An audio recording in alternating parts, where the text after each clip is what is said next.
warning before you listen. This epic is not for children, nor for the faint of heart. We retell the ancient Greek myths as they were born, unfiltered, unsoftened.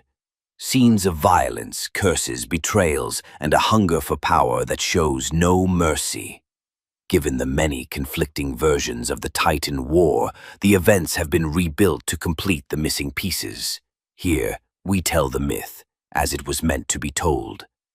Sources and references are listed in the episode description. Chapter 98. The Final Trumpet.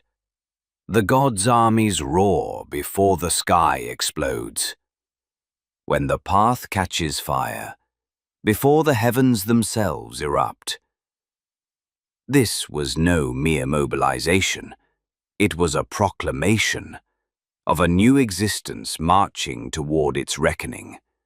Olympus trembled, not from an earthquake, not from a curse, but from a sound that echoed like the roar of ages waking from slumber. The armies rose, the Sky Legion, Zeus, and around him no halo of gold, but a radiance like a kind of light that hadn't yet been discovered. He did not ride, he walked, as if the earth was unworthy to carry him, and the clouds waited, silent, obedient for his command. Behind him soldiers marched, their eyes burning, their breath sparking, each step pounding the horizon like war drums heralding the end. One of the falcons looked skyward and whispered, "Today, lightning doesn't burn, it ignites." The Sea Legion, Poseidon, surrounded by a killer's blue, but it wasn't water, it was the hue of unforgivable drowning. He stood atop a reversed tide, flanked by his falcon squadrons, cutting through the wind as if slicing it open. His voice wasn't a wave, it was the ocean itself, furious and without edges. He raised his trident, and the depths beneath him split. "Today," he said, "those who don't know the flood will be sculpted from mud that was never meant to live." The Land Legion. Hades. He did not emerge. Hell emerged with him. A black aura surrounded him, but in its core burned a pale fire, not flame, but some warped light from a hell not yet designed. Beside him, Briareus and Cottus, the Hekatoncheires, not giants, fronts of war, their bodies no longer flesh, but pulsing stone, shoulders erupting in red comets as if their chests became furnaces and their limbs curses forged into shape.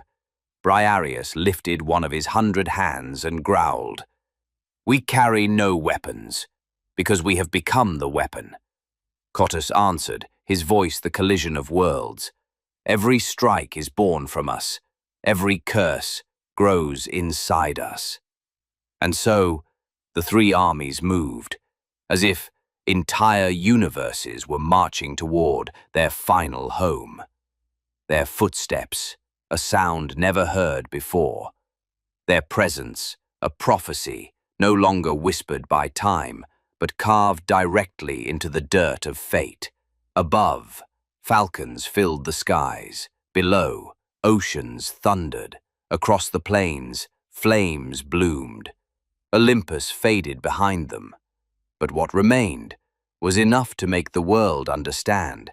The hour of the end had begun its walk. The armies had not yet arrived, but the ground beneath them had already begun to wail. And the battle, it wasn't about to begin, it was about to detonate. This chapter of the epic has come to an end, but remember, what you've just heard is not a record of facts, but the echo of a myth, a story born from the imagination of the ancients, etched into the long memory of humankind.